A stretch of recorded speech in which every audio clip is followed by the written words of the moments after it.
the studio this morning, we have Karen Hamilton. She's doing a brand new dinner theater show. Faulty Towers is what it's called. And in fact, it was originally a book. But she's, of course, here to talk to us about her entire career. Now, you started your career as an actress and a stunt woman. Yes. Tell us about that. Oh, okay. I actually started initially as a dancer. My feet were ruined. Career over. You're supposed to really? So, of course, naturally it would be a natural progression to go and jump off things and hurt myself and roll over cars because you're used to the pain.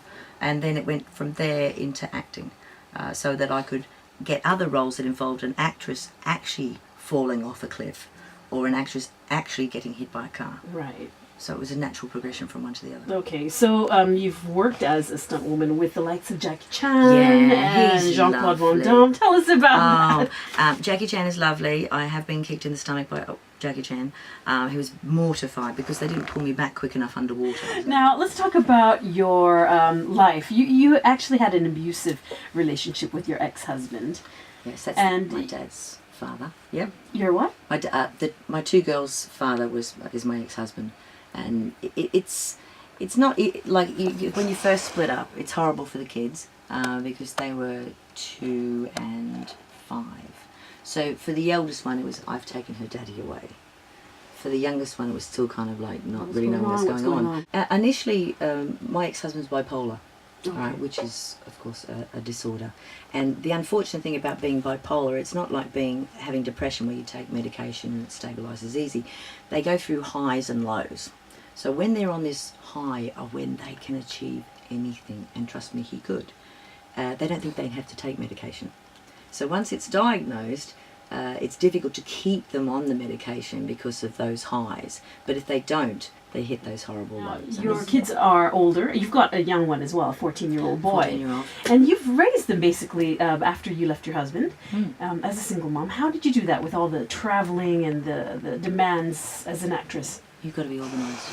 You have to be organised. I am ridiculously organised. I'm lucky that I had my mum. She's only just retired though. So when it came to touring, my son would go, it was my first 2 children would go to my mum's. My eldest daughter would stay at my house. But we're only streets apart. It's very close.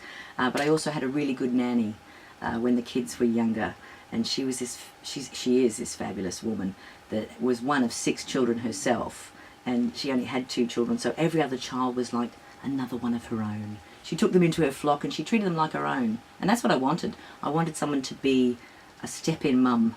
And that's exactly what she was, and we were so blessed to have Anyone who's grown up in the 80s know Basil Faulty, Sybil Faulty, and their waiter Manuel so well. And you know what, I was at this show last week, and I was completely gobsmacked how all of you look exactly like the characters in the TV show. John Cleese, and what was her name again? I could never remember her name. Scales. That's correct, Yes. And even the Manuel. Sax, yes. Yes! That's part of the job, because we've got to be impersonators, act the script, and then be able to improv whatever comes up, because 2/3 of it's improvised, so we go off on all weird tangents depending on what the audience does. Right. Have you ever had a night where it was just really you couldn't do it because the crowd was just, I don't know, not getting it? Oh yeah, well, not so much not getting it. Overexcited is more difficult, because we've had audiences that come that don't know the television series. They actually take it just as a show. And Alison Pollard Manson that started the whole thing 17 years ago. When she first took it to Edinburgh, the very first year, which is about 7 years ago now, she took it to Edinburgh, and this lady came out at the end, because they would stand and sign these programs we used to have. And this lady came out and said, "Oh, this would make a great television series." Which, of course, she had to keep a straight face, because this woman was genuinely congratulating her. And she said, "Oh, thank you very much. I'll keep that in mind." Going on until the end of the month, right? Mm-hmm. Until June 1st, actually. June 1st. And that's every night? We work Monday, we have Tuesday off, so it's Wednesday through to Monday every night, and then we do matinees on Saturday and Sunday. Dining package is $185. And you get a 3-course meal for that as well. And Wow, brilliant. I know. Cheap night out, definitely. And Drinks included as well? Oh, don't be ridiculous.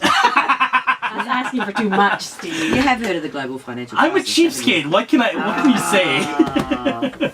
All right. Well, great to have you in the studio, Karen. And I do look forward to going and checking out Faulty Towers, the dining experience at PJLA. I look forward to you coming.